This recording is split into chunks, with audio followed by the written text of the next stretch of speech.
Haai julle, ek wil sommer net 'n bietjie iets share vandag met julle en dit gaan oor ons medemens, dit gaan oor mense om ons en ek wil begin deur 'n kort gedeeltjie te lees uit Matteus 20 vanaf vers 29 en dit sê: Toe hulle uit Jerigo uitgaan, het 'n groot menigte Jesus gevolg. En twee blinde mans wat langs die pad gesit het gehoor dat Jesus verbykom. En toe roep hulle uit: Here, seun van Dawid, ontferm U tog oor ons. En die mense het met hulle geraas en gesê, hulle moet stil bly. Maar hulle het al hoe harder geroep: Here, seun van Dawid, ontferm U tog oor ons. En Jesus het gaan staan, hulle geroep en gevra: Wat wil julle hê moet ek vir julle doen? En hulle sê toe vir hom: Here, dat ons oë mag oopgaan.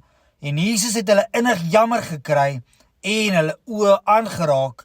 Dadelik kon hulle sien en het hulle hom gevolg.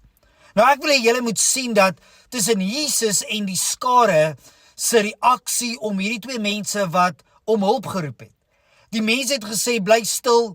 Hulle het gesê, man, julle raas. Ek wil amper die woord ook kom gebruik wat ons baie keer vandag sal gebruik om te sê, man, kom oor julle self. Maar dan sien ons Jesus, kry hulle innig jammer en hy vra, wat soek hulle?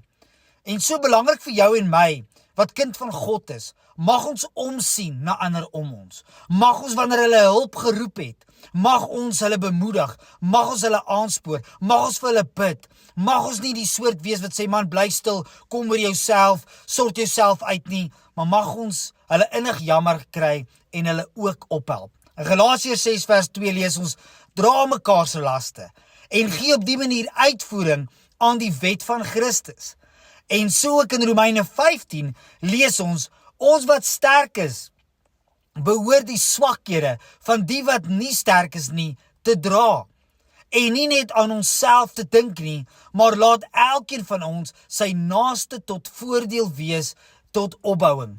En so mag ek en jy ander bemoedig, mag ons ander opbou, mag ons ander aanspoor en veral ons wat sterk is, mag ons ander se laste dra. Mag ons hulle voor die Here se voete bring en mag ons help waar ons kan. Mag ek en jy regtig daai helpende hand wees in mense se hulpgeroep vandag, want dis wat die Here van ons vra. Julle moet 'n awesome dag hê. Kyk uit vir jou medemens, bless hulle, bid vir hulle, dra hulle, bou hulle op, motiveer hulle sodat hulle ook Jesus wat die geneesheer is, wat die almagtige is, wat die een is wat hulle uit daai situasie uit kan uithaal, ook kan ontmoet deur jou. Blessings vir julle.